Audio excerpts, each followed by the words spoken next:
Vous écoutez WBCQ, diffusant la radio World's Last Chance depuis Monticello, Maine, USA.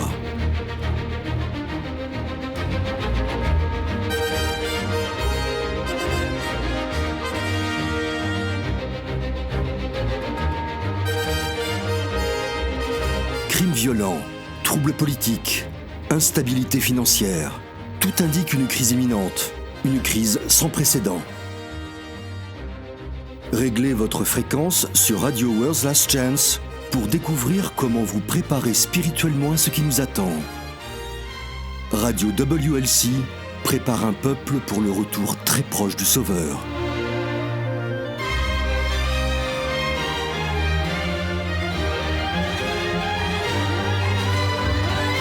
Bonjour et bienvenue sur Radio WLC où nous nous plongeons dans les Saintes Écritures et nous concentrons sur les vérités importantes pour vivre dans ces derniers jours.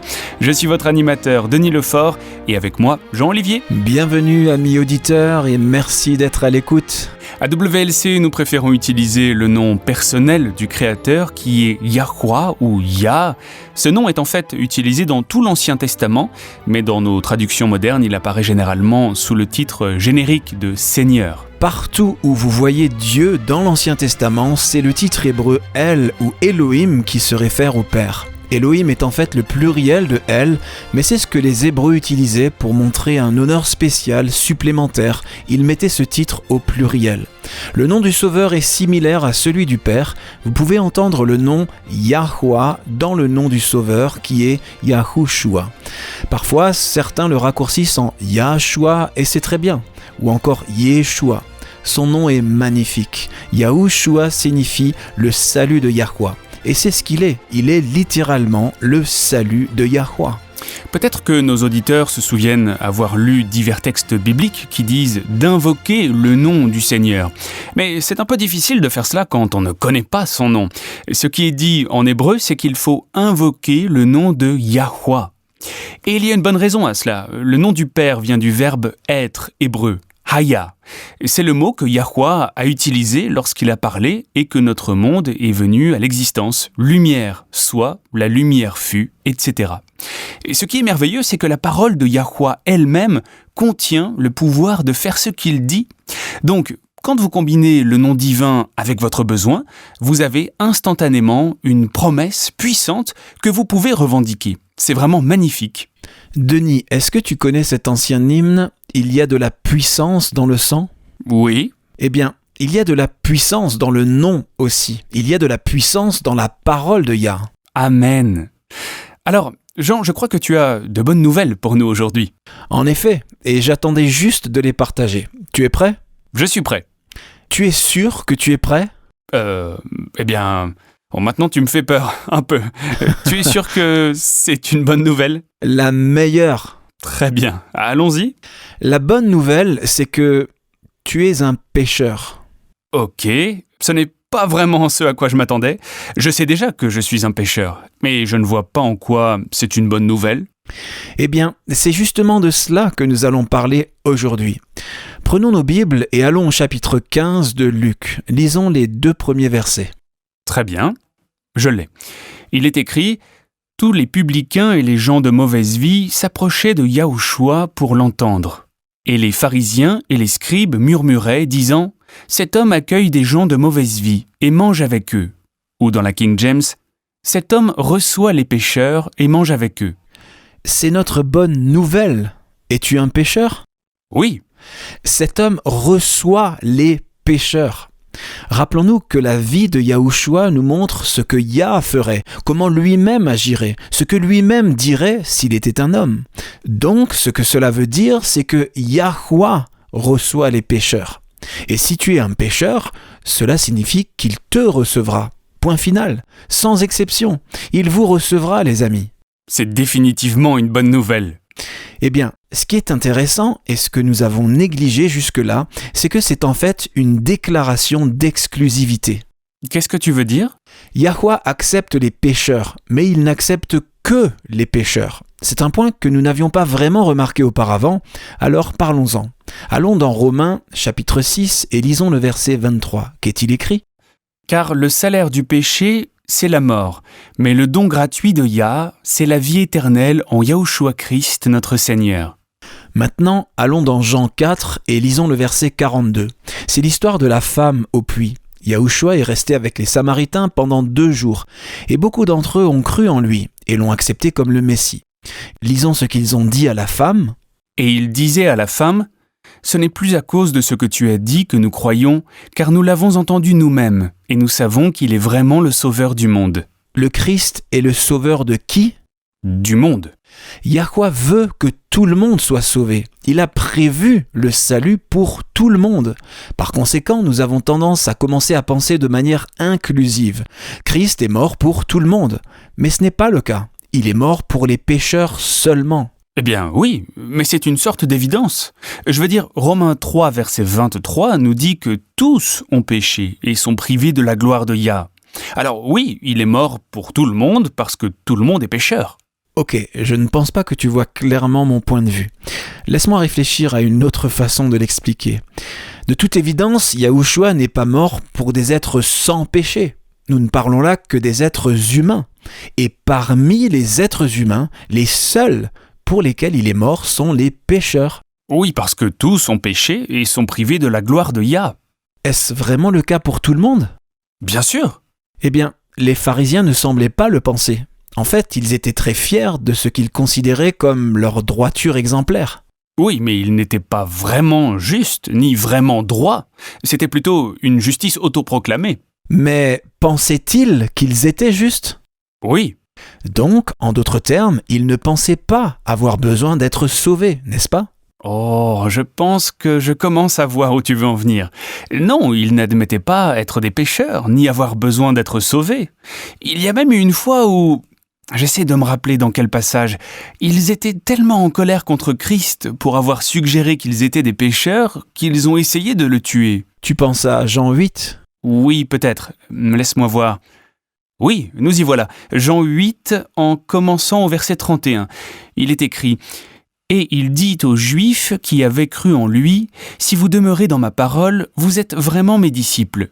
Vous connaîtrez la vérité, et la vérité vous affranchira. » Ils lui répondirent « Nous sommes la postérité d'Abraham, et nous ne fûmes jamais esclaves de personne. Comment dis-tu, vous deviendrez libres ?» Les pharisiens savaient précisément ce qu'il leur disait là, mais ils ne voulaient pas l'admettre. Leur orgueil se mettait au travers du chemin. C'est vrai, parce qu'il poursuit au verset 34 en disant « En vérité, je vous le dis, leur répliqua Yahushua, quiconque se livre au péché est esclave du péché. Or, l'esclave ne demeure pas toujours dans la maison, le Fils y demeure toujours. Si donc le Fils vous affranchit, vous serez réellement libre. » Et cela les a rendus fous, vraiment furieux. Au verset 59, il est dit « Là-dessus, ils prirent des pierres pour les jeter contre lui, mais Yahushua se cacha et il sortit du temple. » Donc oui, je vois ce que tu veux dire maintenant. Ce n'est pas que les scribes et les pharisiens n'étaient pas des pécheurs, c'est qu'ils ne voulaient pas admettre qu'ils étaient pécheurs. Précisément. Et c'est loin d'être un détail. Tournons-nous vers Luc 5. Il y a là une conversation fascinante où Yahushua explique ce point. Après que Yahushua ait appelé Matthieu Lévi à devenir un disciple, celui-ci a organisé un festin pour le Sauveur et a invité ses amis. Or, étant un publicain et un paria de la société, ses amis l'étaient de même. Et c'est cela que Lévi Matthieu a invité à son festin. Lisons-le. Commençons au verset 27, Luc chapitre 5, versets 27 à 32. Après cela, Yahushua sortit, et il vit un publicain nommé Lévi assis au milieu des péages. Il lui dit « Suis-moi ».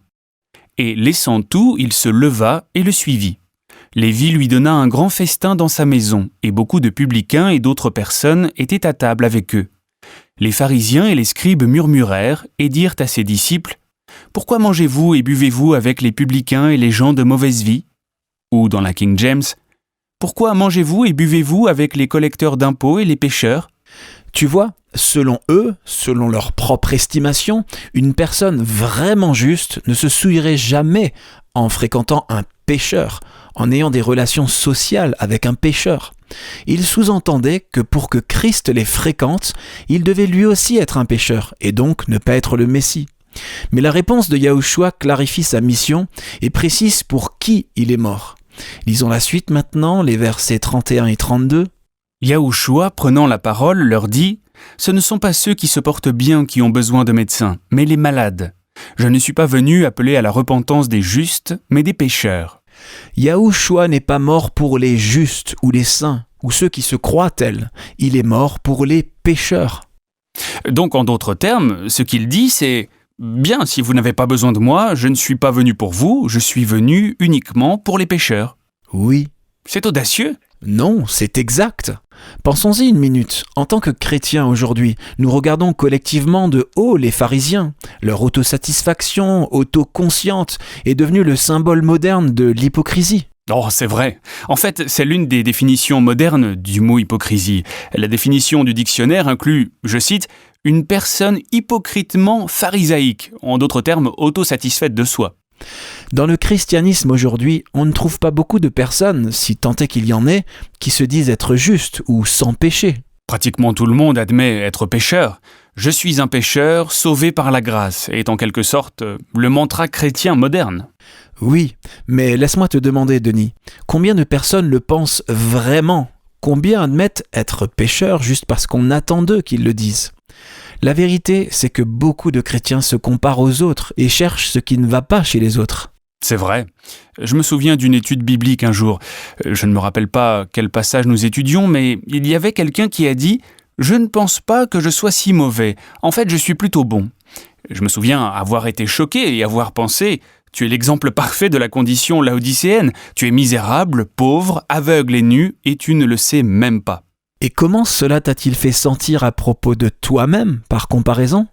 Eh bien, plutôt bien en fait, je l'avoue. Tu vois, j'étais un pécheur, mais je le savais et je l'admettais. Donc à mes yeux, je n'étais pas autant pécheur que lui. C'est un classique, et je plaide coupable de cela moi aussi. C'est ça, être un pharisien moderne. Nous nous comparons aux autres, et à nos propres yeux, nous nous en sortons plutôt bien. Bien sûr, nous disons-nous, je suis peut-être un pécheur, mais je ne suis pas aussi mauvais que cette pauvre personne là-bas. Je fais attention à mon alimentation, je ne mange pas trop de sucre, je ne touche jamais à la caféine, et le porc n'a jamais franchi mes lèvres. Il m'arrive de regarder des films, mais les films que je regarde ne contiennent pas beaucoup de violence, et je ne regarde jamais de films montrant de la nudité. Je me débrouille plutôt bien dans ma marche chrétienne. Exactement. Je suis coupable de ça moi aussi, en me comparant aux autres, en comparant ce que je fais à ce qu'ils ne font pas, en comparant ce que je ne fais pas à ce qu'ils font, je me donne l'impression d'être plutôt bien dans ma propre estime. Yahushua est mort pour sauver des pécheurs. Maintenant, évidemment, Yahweh aimerait sauver ceux qui nient leur état de pécheur, mais le problème est qu'ils ne veulent pas accepter Christ. Seuls les pécheurs peuvent venir à Christ. C'est un bon point.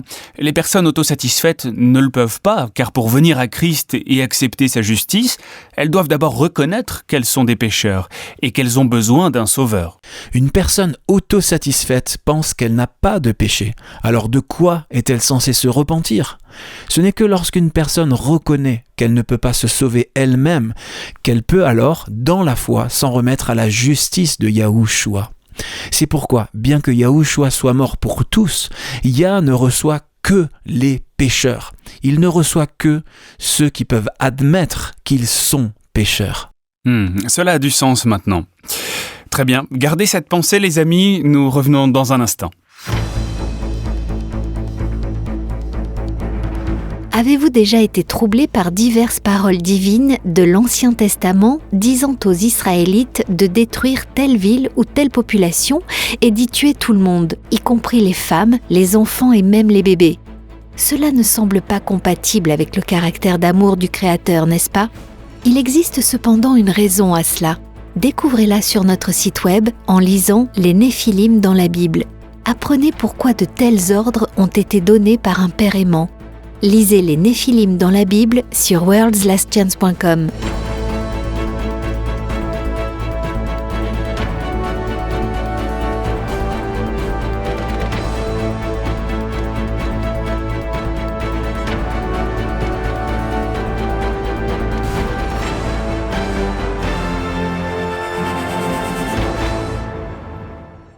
Quand on y pense, c'est un peu une situation de j'ai une bonne nouvelle et j'ai une mauvaise nouvelle.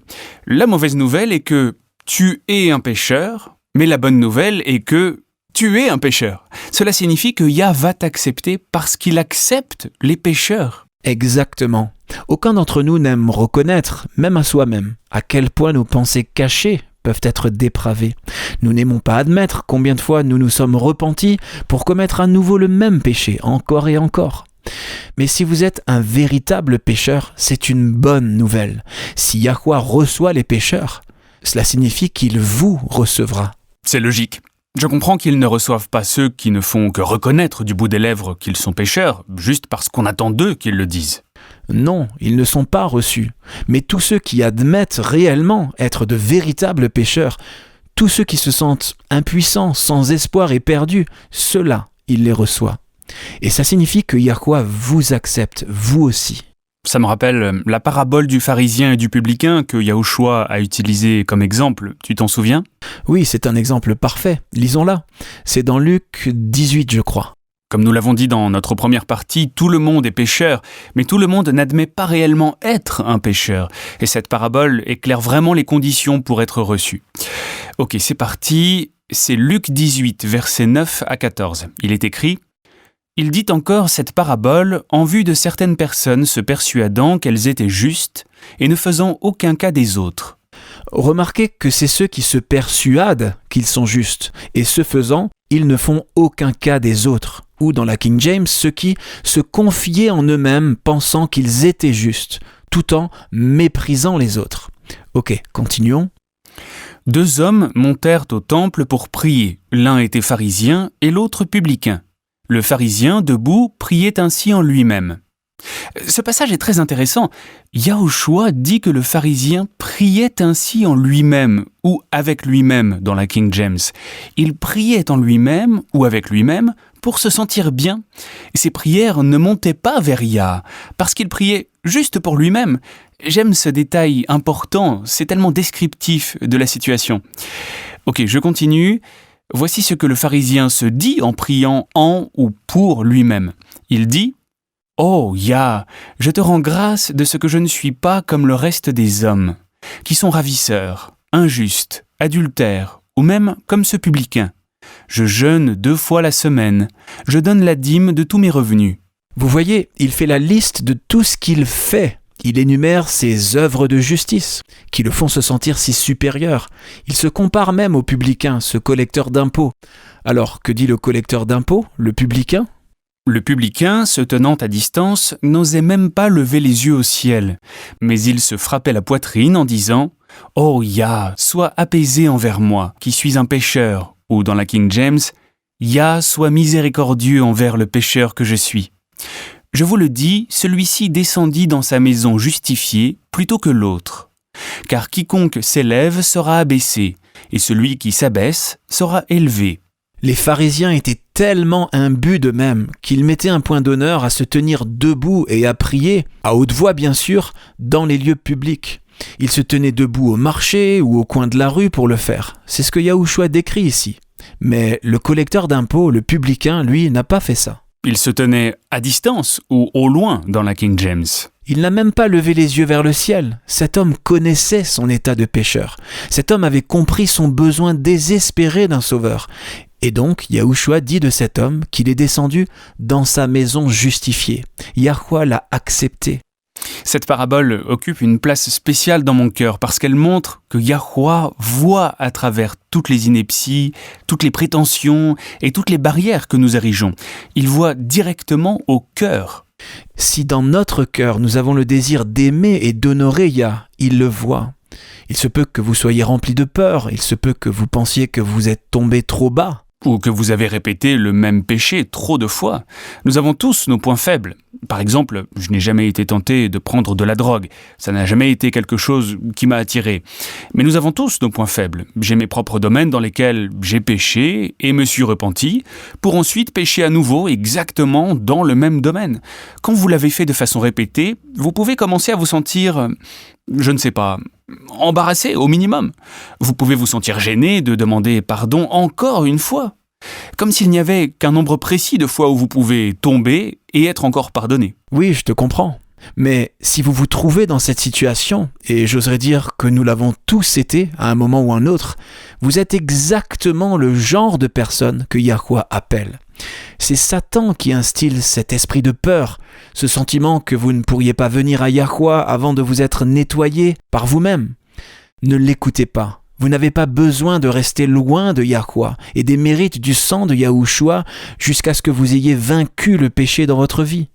Je viens d'avoir un moment d'éclaircissement. Tout le monde se souvient de ce passage qui dit qu'il ne nous a pas été donné un esprit de crainte. Oui, c'est 2 Timothée, je crois. Exact. 2 Timothée 1, verset 7. Il est écrit « Car ce n'est pas un esprit de timidité ou crainte dans la King James que Yah nous a donné, mais un esprit de force, d'amour et de sagesse. » Et comme tu viens de le dire, cet esprit de peur vient de Satan. En ce qui me concerne, je l'admets, c'est embarrassant que Yah me pardonne, que je me réjouisse de son amour et de son pardon, pour ensuite déraper et répéter les mêmes erreurs encore et encore, pour commettre le même péché encore et encore et encore. C'est embarrassant. Cela ébranle notre orgueil spirituel. Oui, mais c'est plus que ça. Ça atteint le point où tu arrives à te sentir comme « Ok, il m'a pardonné toutes ces fois et je l'ai refait. Maintenant, pour lui prouver combien je suis désolé, je dois résister à la tentation 5 fois ou 10 fois ou 539 fois avant de pouvoir revenir et demander d'être pardonné. Je dois prouver à quel point je suis vraiment contrit avant de pouvoir revenir et demander à nouveau son pardon. Et ce n'est pas vrai. » J'ai déjà ressenti ça, moi aussi. Et non, ce n'est pas vrai. Tu n'as pas besoin d'attendre pour venir à Yah jusqu'à ce que tu aies réussi à résister à la tentation un nombre X de fois. Tu peux venir tel que tu es et il t'acceptera. De plus, il sait que nous avons des défaillances et il s'en occupe. Lisons Jérémie chapitre 3, verset 22. Jérémie 3, verset 22. Si vous vous sentez coincé dans cette boucle sans fin de péché, d'être pardonné, de pécher à nouveau, d'être repardonné, pour pécher encore, écoutez les paroles de Yah. Allons-y, Jérémie 3, verset 22. « Revenez, enfants rebelles, je pardonnerai vos infidélités. » Ou « Je guérirai vos infidélités » dans la version Osterwald. Qu'est-on censé faire ? Revenir. Et que fait-il quand nous revenons ? Il nous guérit de nos infidélités. Il nous guérit de nos infidélités, de nos égarements. La version Martin dit « Je remédierai à vos rébellions ». Ce n'est pas quelque chose que nous pouvons faire par nous-mêmes. Vous ne serez jamais capable de vous purifier de l'intérieur. Bien sûr, vous pouvez nettoyer l'extérieur, c'est ce que faisaient les pharisiens. Ils étaient très forts pour avoir une apparence extérieure de sainteté. Mais ils ne pouvaient pas s'attaquer à l'intérieur, là où ça compte vraiment. Oui, et nous savons ce que Christ a dit d'eux. Écoutez ça, c'est dans Matthieu 23, versets 27 et 28. Il a dit « Malheur à vous, scribes et pharisiens hypocrites, parce que vous ressemblez à des sépulcres blanchis, qui paraissent beaux au dehors, et qui au dedans sont pleins d'ossements de mort et de toute espèce d'impureté. Vous de même, au dehors, vous paraissez juste aux hommes, mais au dedans, vous êtes pleins d'hypocrisie et d'iniquité. » Le principal à retenir est ceci. Ne restez pas loin de Yah jusqu'à ce que vous soyez nettoyés, parce que la vérité, c'est que vous ne pouvez pas nettoyer vous-même votre être intérieur. Ésaïe 64, verset 6 dit, je cite, « Nous sommes tous comme des impurs, et toute notre justice est comme un vêtement souillé. » Ne restez pas loin de Yah jusqu'à ce que vous vous soyez améliorés, car dans ce cas, vous ne viendrez jamais à lui. Plus vous vous savez bas et impuissant face à votre état intérieur, plus vous pouvez être confiant qu'il vous acceptera, parce qu'il a dit qu'il vous acceptera. L'une des plus belles promesses de la Bible se trouve dans Jean 6, verset 37. Lisons-la. C'est Yahushua qui parle, mais souvenez-vous que Yahushua est né pour nous révéler comment le Père serait s'il était un être humain. Donc, les paroles de Christ, en réalité, sont les paroles mêmes du Père. Alors, qu'est-ce que Yah nous dit ? Je ne mettrai pas dehors celui qui vient à moi. Celui qui vient à lui, celui qui admet « Oui, je suis un pécheur, j'ai besoin de la grâce. Je suis un pécheur, j'ai besoin d'un sauveur. » Il ne le mettra jamais dehors. Alors n'attendez pas. Ce désir que vous avez de venir à Yah, il l'a planté lui-même dans votre cœur. Ce désir ardent que vous avez d'être pardonné, c'est Yah lui-même qui œuvre dans votre cœur et vous attire à lui. Une chose qui me donne confiance quand je retombe dans un travers, c'est de me rappeler toutes les autres personnes que Yah a déjà acceptées. Il y a eu Noé, qui s'était saoulé, il y a eu Moïse, David et Paul, qui étaient des meurtriers. David a non seulement commis un meurtre, mais aussi un adultère. Et ils ont tous été acceptés et pardonnés. Si Yah les a acceptés, vous pouvez savoir qu'il vous acceptera, vous aussi. Bien sûr, Yahushua n'est pas mort pour vous voir périr. Nous n'aimons pas ressentir notre indignité, mais la bonne nouvelle est que Yahushua est mort pour sauver des pécheurs. Ça signifie que si vous êtes un pécheur, il est mort pour vous. Yah reçoit les pécheurs. Êtes-vous un pécheur? Oh oui! Alors il est mort pour vous. Et Yahweh vous acceptera. Vous n'avez pas besoin de vous faire passer pour meilleur que vous n'êtes. Vous êtes pécheur, admettez-le. C'est le fait de reconnaître que vous êtes un pécheur ou une pécheresse qui garantit votre acceptation par Yahweh.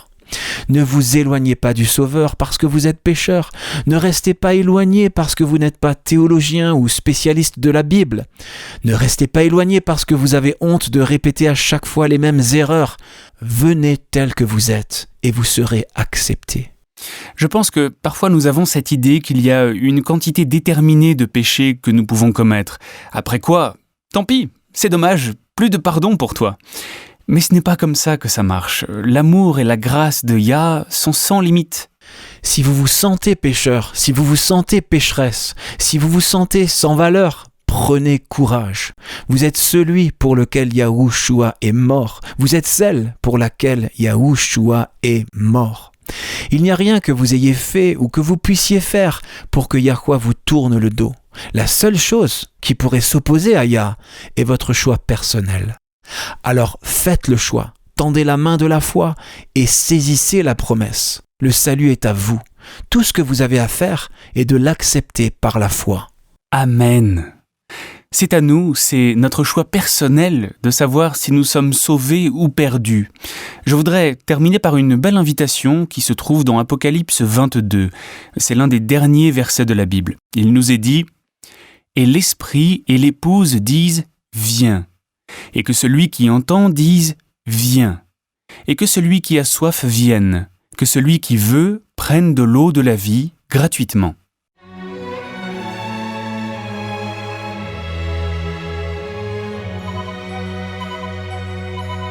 Vous écoutez la radio World's Last Chance sur WBCQ à 9330 kHz sur la bande des 31 mètres.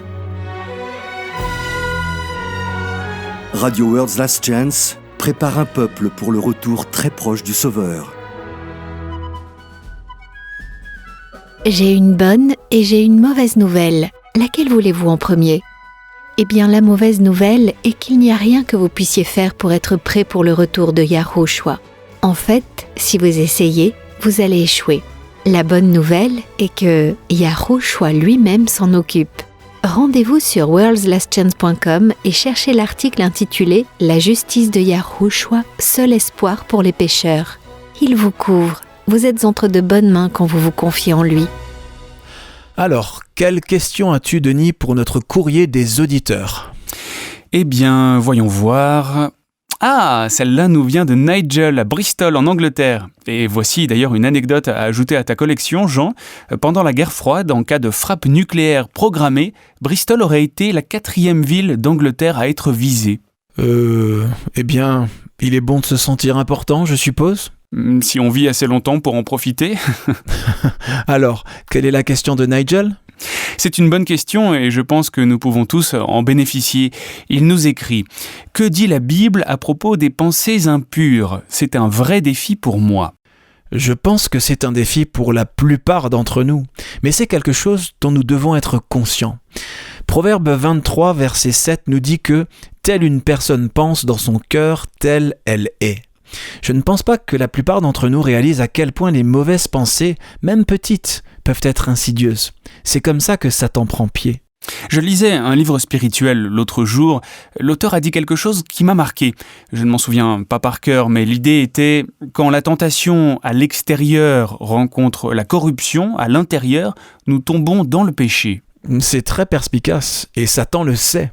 Une pensée n'est rien de plus qu'une idée. Cependant, si vous vous y attardez, si vous la nourrissez et l'encouragez, elle vous mène à l'action.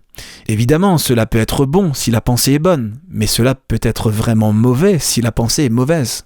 Est-ce que c'est un péché d'avoir de mauvaises pensées ? Bien sûr que non. Satan peut implanter des pensées en nous. Il ne peut pas lire nos pensées, mais il peut implanter des pensées. C'est la tentation. Exactement. Et la tentation n'est pas un péché. Rappelez-vous, Christ lui-même a été tenté d'abandonner parce que ses émotions lui faisaient ressentir que Yah l'avait abandonné quand il était cloué à la croix. C'est vrai, il a même dit « Mon elle, pourquoi m'as-tu abandonné ?» Ce n'était pas un péché, il exprimait simplement ses émotions avec des mots. Les pensées ne deviennent des péchés que lorsqu'on s'y attarde suffisamment pour qu'elles nous conduisent à de mauvaises actions. As-tu déjà été dans une situation, Denis, où tu voulais vraiment faire quelque chose, mais ta conscience t'a convaincu que tu ne le devrais pas, bien que tu le veuilles vraiment, mais alors vraiment. Si tu as fini par le faire quand même, peux-tu me dire pourquoi ? Eh bien, je suppose que c'était parce que, au final, j'étais capable de le justifier, à mes propres yeux du moins. Et d'ignorer la voix douce et subtile de l'Esprit Saint. C'est à ce moment-là que ça devient un péché. Et c'est ainsi que Satan travaille dans nos cerveaux pour nous conduire à des actions qui sont mauvaises.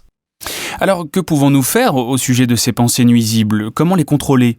On ne peut pas par nos propres moyens en tout cas. Allons dans Galates 5. Il y a un passage intéressant qui énumère ce que Paul appelle les œuvres de la chair, suivi des fruits de l'esprit. Galates 5, versets 19 à 25. Qu'est-il écrit ? Or, les œuvres de la chair sont manifestes. Ce sont l'impudicité, l'impureté, la dissolution, l'idolâtrie, la magie, les inimitiés, les querelles, les jalousies, les animosités, les disputes, les divisions, les sectes, l'envie, l'ivrognerie, les excès de table et les choses semblables. Je vous dis d'avance, comme je l'ai déjà dit, que ceux qui commettent de telles choses n'hériteront point le royaume de Yah.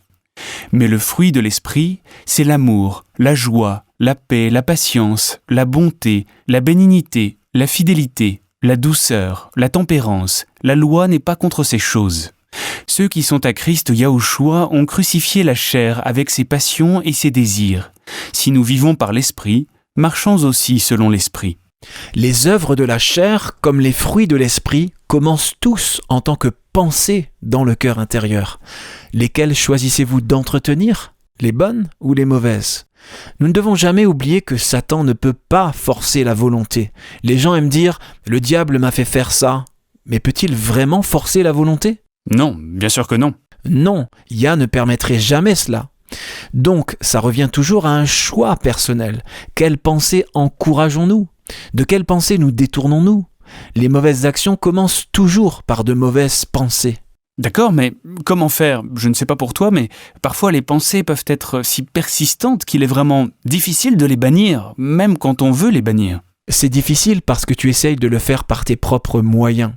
Nous citons souvent Ézéchiel 36, verset 26. « Je vous donnerai un cœur nouveau et je mettrai en vous un esprit nouveau. J'ôterai de votre corps le cœur de pierre et je vous donnerai un cœur de chair. » C'est un don, c'est un cadeau. C'est l'œuvre que Yah fera lui-même en nous et pour nous, si nous lui demandons. Notre rôle est de le demander et de coopérer avec lui. Ok, alors en pratique, comment sommes-nous censés coopérer avec lui ? Plus précisément, c'est de penser que nous parlons ici. Eh bien, une façon de coopérer avec Yah est de faire très attention à ce que nous choisissons de mettre dans notre esprit. Quel film regardons-nous ? Quel livre lisons-nous ? À quel jeu jouons-nous ? Ce sont toutes des voies d'accès à notre âme. En gardant avec soin ces voies d'accès à notre âme, nous coopérons avec Yah. Salomon l'a appris par l'expérience. Lisons Ecclésiaste 2, verset 10. Qu'est-il écrit ? Voyons voir. Ok, il a écrit « Tout ce que mes yeux avaient désiré, je ne les en ai point privés. Je n'ai refusé à mon cœur aucune joie, car mon cœur prenait plaisir à tout mon travail, et c'est la part qui m'en est revenue. » Tout ce que Salomon voyait de désirable à ses yeux, il le voulait. Et tout ce qu'il voulait, il s'y a donné. Il n'a pas du tout gardé les avenues de son âme, c'était plutôt le contraire. Lisons maintenant le verset 11. Quel a été le résultat ? Puis j'ai considéré tous les ouvrages que mes mains avaient faits et la peine que j'avais prise à les exécuter. Et voici, tout est vanité et poursuite du vent, et il n'y a aucun avantage à tirer de ce qu'on fait sous le soleil. Salomon est arrivé à la fin de sa longue vie et a réalisé qu'il n'y avait aucune joie durable à trouver dans l'indulgence du péché. Philippiens 4, verset 8 nous dit comment nous pouvons coopérer avec Yah pour garder nos pensées. Permets-moi de le lire rapidement. Très bien. Il est écrit « Au reste, frères, que tout ce qui est vrai, tout ce qui est honorable, tout ce qui est juste, tout ce qui est pur, tout ce qui est aimable, tout ce qui mérite l'approbation, ce qui est vertueux et digne de louange, soit l'objet de vos pensées. » Méditez, fixez votre attention, attardez-vous sur ces choses. C'est ainsi que nous coopérons avec Yah. Maintenant, voyons ce que Galates 6, versets 7 et 8 nous dit. Très bien. Ne vous y trompez pas, on ne se moque pas de Yah. Ce qu'un homme aura semé, il le moissonnera aussi. Celui qui sème pour sa chair moissonnera de la chair la corruption, mais celui qui sème pour l'esprit moissonnera de l'esprit la vie éternelle. En d'autres termes, ce à quoi nous choisissons de nous adonner détermine ce que nous récolterons en action et dans notre caractère. Choisissons-nous d'être témoins du péché et de nous divertir en contemplant le mal? Ou choisissons-nous de remplir notre esprit de la parole de Yah? En fin de compte, la véritable victoire sur les actes pécheurs qui découlent des mauvaises pensées est uniquement un don de Yah. Au fur et à mesure qu'il purifie nos cœurs, le péché nous devient désagréable. La question qui se pose alors est la suivante. Remplissons-nous nos esprits de ces promesses? Choisissons-nous de méditer sur elles? Ou alors passons-nous nos temps libres dans des activités mondaines ou des évasions? Ça me rappelle le psaume 1, écoutez pendant que je le lis, il est écrit « Heureux l'homme qui ne marche pas selon le conseil des méchants, qui ne s'arrête pas sur la voie des pécheurs, et qui ne s'assied pas en compagnie des moqueurs, mais qui trouve son plaisir dans la loi de Yahweh et qui la médite jour et nuit. » Voilà comment Yahweh écrit sa loi sur nos cœurs. Quand nos esprits sont remplis de sa sainteté, quand notre désir le plus profond est de lui plaire, les mauvaises pensées perdent leur emprise sur nous. Ce qui est étrange avec la Bible, c'est que moins on la lit, moins on a envie de la lire. Mais plus on la lit, plus on passe de temps dans la parole de Yah, plus on a faim d'elle, plus on en veut. Et c'est ainsi que nous coopérons avec Yah et que nous apprenons à contrôler nos pensées. C'est à nous de choisir ce sur quoi nous choisissons de nous concentrer, ce sur quoi nous passons du temps.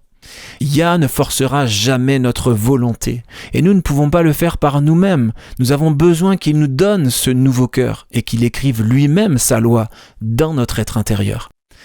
Mais il a besoin que nous coopérions avec lui en faisant cette reddition complète, cet abandon à lui, en choisissant de détourner nos yeux de l'iniquité et de nous concentrer sur lui à la place. Alors, nos pensées reflèteront la réalité de ce qu'il a déjà fait dans nos cœurs. Amen. C'est toujours un don, un cadeau. C'est le cadeau de Yah. Si vous avez une question, chers auditeurs, rendez-vous sur notre site web à worldslastchance.com et cliquez sur « Contactez-nous ». Nous apprécions toujours d'avoir des nouvelles de nos auditeurs.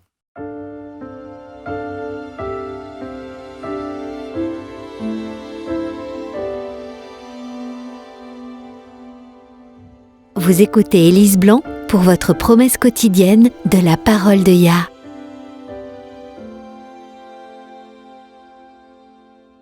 Alan et Candice Asfjord étaient tout à fait ravis lorsque Candice a donné naissance à une fille qu'ils ont appelée Madison. Comme tous nouveaux parents, les premières nuits blanches et journées fatiguées étaient remplies de l'émotion de la présence de cette précieuse nouvelle vie qu'ils avaient mise au monde. Mais à seulement 6 jours, Madison est morte. Ils avaient su que quelque chose n'allait pas, et laissant la télévision allumée et une casserole de pâtes sur le feu, ils ont emmené en urgence leur fille à l'hôpital où elle a été immédiatement branchée à des moniteurs. Les écrans des moniteurs cardiaques montraient des lignes plates.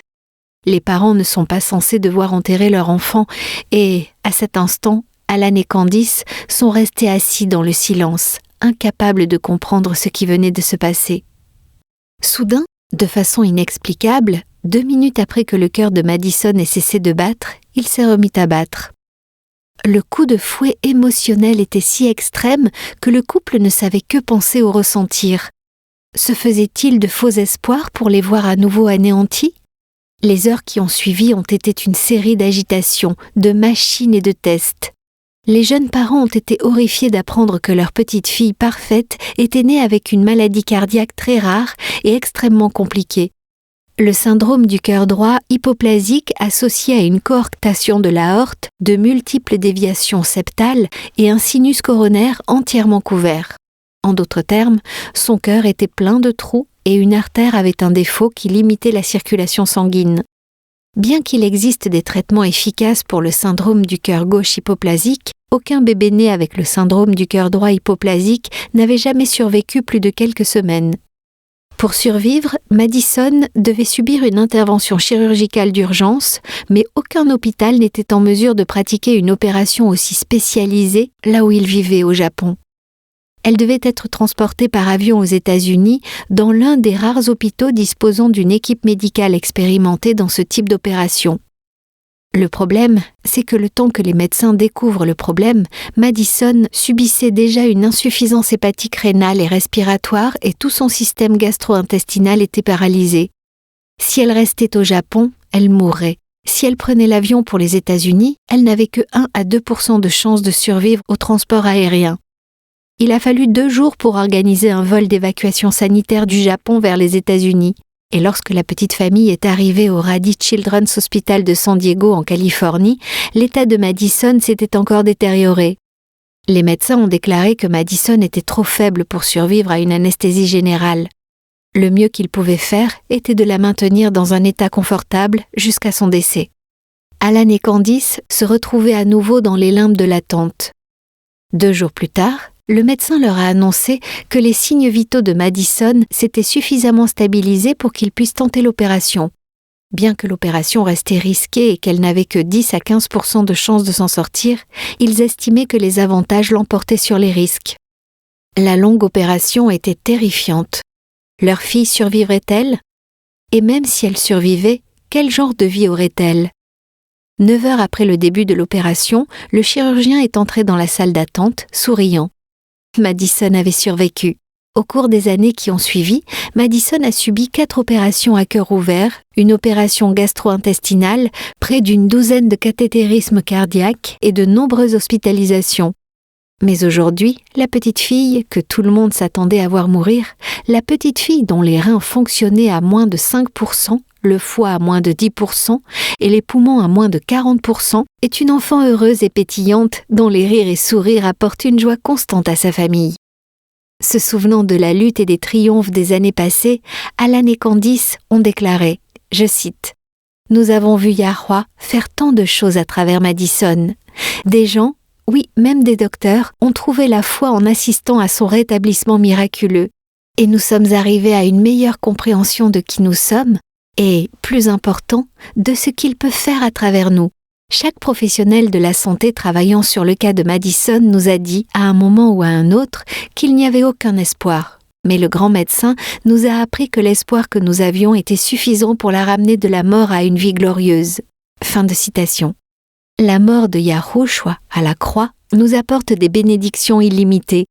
Dans Jean 10, versets 10 et 11, Yahushua explique « Le voleur ne vient que pour dérober, égorger et détruire. Moi, je suis venu afin que les brebis aient la vie et qu'elles soient dans l'abondance. Je suis le bon berger.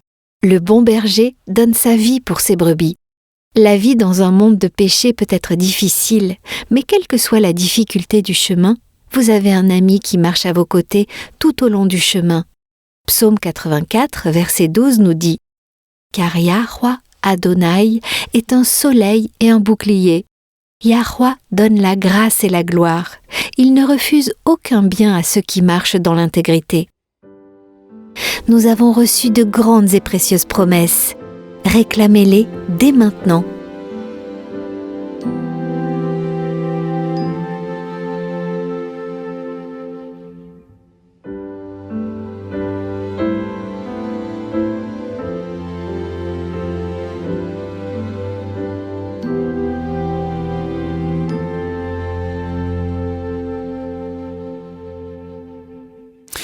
Je dois dire, Jean, que ta perspective sur le sujet d'aujourd'hui m'a surpris. Nous sommes tellement habitués à penser de manière inclusive. Nous sommes tous des pécheurs. Par conséquent, Christ est mort pour tous. Eh bien, que ce soit le cas techniquement, les seuls qui peuvent bénéficier de sa mort sont ceux qui reconnaissent pleinement qu'ils sont pécheurs. Donc, ma question est la suivante. Qu'en est-il de ceux qui ne reconnaissent pas, ou peut-être ne réalisent pas, à quel point ils sont pécheurs? Qu'en est-il de ceux qui se contentent de reconnaître du bout des lèvres qu'ils sont pécheurs? Y a-t-il de l'espoir? Absolument, il y a toujours de l'espoir, parce que techniquement, oui, Yahushua est mort pour tout le monde. Allons dans Apocalypse 3, c'est un passage qui donne de l'espoir à ceux qui sont aveugles à leur état de pécheur. En fait, le péché de l'Église de la fin des temps est précisément de ne pas voir à quel point nous sommes dans un mauvais état, à quel point nous sommes pécheurs. Lisons Apocalypse 3, versets 14 à 17. Qu'est-il écrit ? Écris à l'ange de l'église de Laodicée. Voici ce que dit l'Amen, le témoin fidèle et véritable, le commencement de la création de Yah. Je connais tes œuvres. Je sais que tu n'es ni froid ni bouillant. Puisses-tu être froid ou bouillant ? Ainsi, parce que tu es tiède et que tu n'es ni froid ni bouillant, je te vomirai de ma bouche. Parce que tu dis, je suis riche, je me suis enrichi, et je n'ai besoin de rien. Et parce que tu ne sais pas que tu es malheureux, misérable, pauvre, aveugle et nu. L'église de Laodicée symbolise les croyants de la dernière génération. Nous sommes l'église de la dernière génération, issue de la réforme protestante. Avec l'Internet, nous avons tellement de ressources à notre disposition. Yah est en train de rétablir la vérité. Nous l'acceptons et nous en savons donc beaucoup plus que toutes les générations précédentes. Et c'est cette connaissance même qui conduit à l'orgueil spirituel. C'est la connaissance de la tête, une connaissance intellectuelle plutôt qu'une expérience du cœur. Exactement. Donc, au lieu de creuser pour trouver plus de vérité, les Laodicéens supposent qu'ils ont toute la vérité nécessaire pour le salut. Ils n'ont pas besoin de plus de lumière, ils ont déjà tout. Ils disent « Je suis riche, je me suis enrichi et je n'ai besoin de rien ». Alors qu'en réalité, ils sont malheureux, misérables, pauvres, aveugles et nus, et ils ont besoin de tout. Mais Yah ne les laisse pas patauger dans leur ignorance. Lisons maintenant les versets 18 à 20. Je te conseille d'acheter de moi de l'or éprouvé par le feu, afin que tu deviennes riche, et des vêtements blancs, afin que tu sois vêtu et que la honte de ta nudité ne paraisse pas, et un collier pour oindre tes yeux, afin que tu vois. Moi, je reprends et je châtie tous ceux que j'aime. Aie donc du zèle, et repens-toi. Voici, je me tiens à la porte, et je frappe. Si quelqu'un entend ma voix et ouvre la porte, j'entrerai chez lui, je souperai avec lui, et lui avec moi. Moi, je reprends et je châtie tous ceux que j'aime. Le message aux Laodiciens est un message d'amour. C'est un avertissement de miséricorde. Yah veut sauver tout le monde. Alors à ceux qui sont aveuglés par l'orgueil spirituel, il dit « Venez à moi, je vous donnerai tout ce dont vous avez besoin pour être sauvés. Je vous donnerai l'or de la foi, le vêtement blanc de la justice du Sauveur et un collier spirituel pour que vous puissiez voir. » Comme pour tous les autres éléments du salut, Yahuwah nous fournit tout. Je peux voir ça, mais, comment est-on censé faire cela ? Je veux dire, les Laodicéens sont aveugles, ils ne voient pas leurs besoins. Comment peut-il y avoir de l'espoir pour eux s'ils ne réalisent même pas qu'ils ont besoin d'aide ? Tu sais ce qu'on dit, le premier pas qu'un dépendant doit faire est de reconnaître qu'il a besoin d'aide. Alors, ne sachant pas qu'ils ont besoin d'aide, comment les Laodicéens peuvent-ils obtenir l'aide dont ils ont besoin ? Par la foi. La seule chose que chacun d'entre nous peut faire, le seul rôle que nous avons, c'est de tendre la main de la foi pour accepter le don. C'est tout. Qu'est-ce que tu veux dire ? Dans ce cas précis, comment la foi peut-elle aider ? Dans la prière, devant Yah, tournez-vous vers votre Bible et présentez-lui ce passage d'Apocalypse 3. Vous pouvez dire « Père, je ne le vois pas. Je ne vois pas comment je peux être aussi aveugle et aussi mal en point que le dit ta parole. Mais je sais que ta parole ne ment jamais. Donc, par la foi, j'accepte que le conseil du témoin véritable s'applique à moi aussi. Par la foi, je te crois que je suis vraiment aussi malheureux et misérable et pauvre et aveugle et nu que tu le dis. Je te prie de me donner l'or éprouvé par le feu, les vêtements blancs et le collier, comme tu l'as promis, pour que je sois sauvé. Seigneur, je crois, viens au secours de mon incrédulité. Exactement. Ce n'est pas parce que vous ne voyez pas votre état réel que vous ne pouvez pas être sauvé. Notre rôle, toujours, est d'exercer notre foi. Alors, exercez votre foi dans le fait que ce que la parole de Yah dit de vous est vrai. Vous êtes autant mal en point et vous avez tellement besoin d'un sauveur. Mais ce qui est merveilleux, c'est que vous êtes précisément le type de personne que Yahweh veut sauver. Laissez votre foi s'accrocher à la promesse et venez à lui, maintenant, tel que vous êtes, et vous n'approcherez pas en vain. Ça me rappelle un hymne. Bien que je sois le premier des pécheurs, Yahushua a versé son sang pour moi. Il est mort pour que je puisse vivre en haut. Il a vécu pour que jamais je ne meure. Comme la branche est à la vigne, je suis à lui, et il est à moi. Ou comme le dit un autre hymne, « Je n'apporte rien dans ma main, mais je m'accroche à ta croix. » Dans l'éternité, personne ne pourra prétendre avoir été sauvé par ses propres efforts. Tout est un don de la grâce divine, n'est-ce pas? Rejoignez-nous demain et d'ici là, souvenez-vous, Yahweh vous aime et vous pouvez compter sur lui faire confiance en toute sécurité, car il en est digne.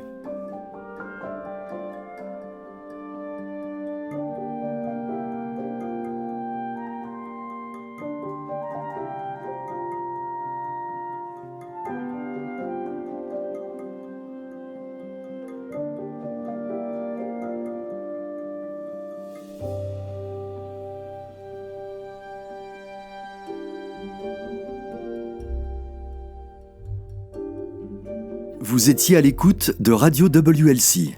Cette émission, ainsi que les émissions précédentes de Radio WLC, sont disponibles en téléchargement sur notre site internet. Elles sont parfaitement appropriées pour être partagées avec des amis et pour des études bibliques. Elles sont également une ressource merveilleuse pour ceux qui adorent Yahweh, seuls, en famille ou en groupe à la maison. Si vous souhaitez écouter les émissions de Radio WLC, rendez-vous sur notre site internet à l'adresse worldslastchance.com. Cliquez sur l'icône Radio WLC en haut à droite de la page d'accueil. Cela vous permettra de télécharger les épisodes dans votre langue préférée. Vous trouverez également des articles et des vidéos disponibles en plusieurs langues. Rejoignez-nous demain pour un autre message rempli de vérité sur WBCQ à 9330 kHz sur la bande des 31 mètres. Radio World's Last Chance prépare un peuple pour le retour très proche du Sauveur.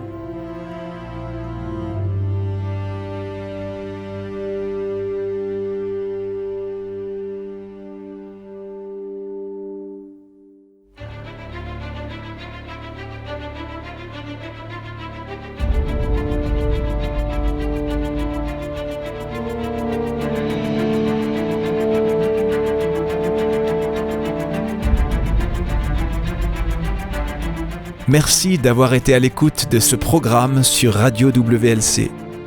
Nous vivons une époque très solennelle. Le monde est au bord d'un grand désastre. Des événements catastrophiques vont bientôt se produire qui mettront fin à notre ère et inaugureront la nouvelle. Dans sa grande miséricorde, Yahweh a révélé par la prophétie ce que l'avenir nous réserve. Apocalypse 8 prédit une série d'événements d'une gravité croissante qui dévasteront la terre. Les réserves de nourriture mondiale seront décimées. La famine et la mortalité qui l'accompagnent en résulteront. Les réserves d'eau potable de la terre seront également touchées. Apocalypse 9 nous révèle que des démons se feront passer pour des extraterrestres. La terreur et la dévastation causées par cette soi-disant invasion extraterrestre feront que les gens chercheront désespérément à se mettre en sécurité à tout prix. La liberté de vivre et de pratiquer le culte selon ce que nous dicte notre conscience ne sera qu'un souvenir du passé. De nombreuses vies seront perdues au cours de cette série d'événements et lorsque la marque de la bête sera imposée, il y aura des martyrs. Chaque événement sera une préparation pour la crise suivante, dans un long et dernier appel à la repentance de la miséricorde divine, car Yahweh ne veut pas qu'un seul périsse, mais au contraire que tous arrivent à la repentance. Peu de temps après les événements décrits dans Apocalypse 8 et 9, les 7 derniers fléaux s'abattront sur la terre.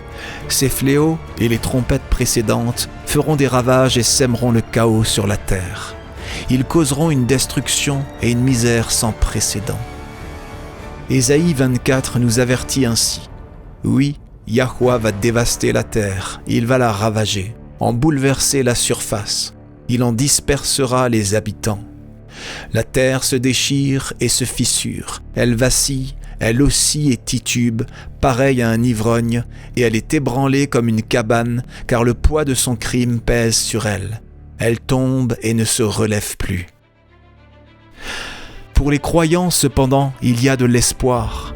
En décrivant la fin de notre époque, Yahushua a dit dans Luc 21, verset 28, « Quand ces événements commenceront à se produire, levez la tête et prenez courage, car alors votre délivrance sera proche. » Oui, la fin sera traumatisante, elle est censée l'être.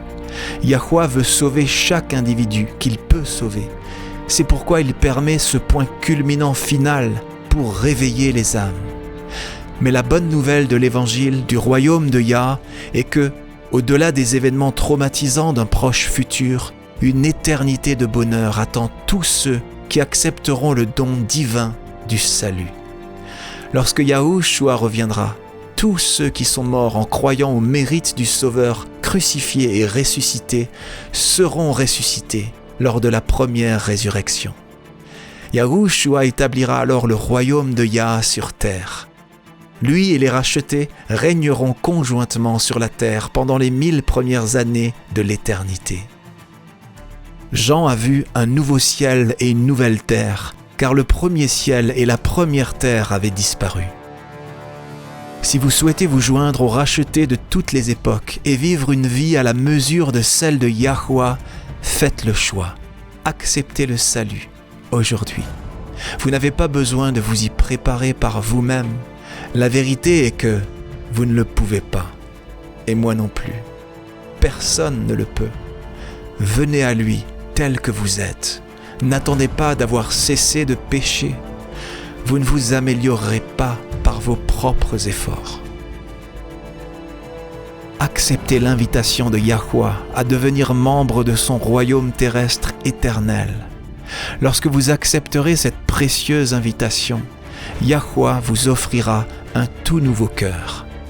Dans Ézéchiel 36, verset 26, il déclare « Je te donnerai un cœur nouveau, et je mettrai en toi un esprit nouveau. J'enlèverai de ton être ton cœur dur comme la pierre, et je te donnerai un cœur de chair. » Accepter ce cadeau inestimable est la seule façon de rejoindre son royaume. Venez à Yahweh tel que vous êtes.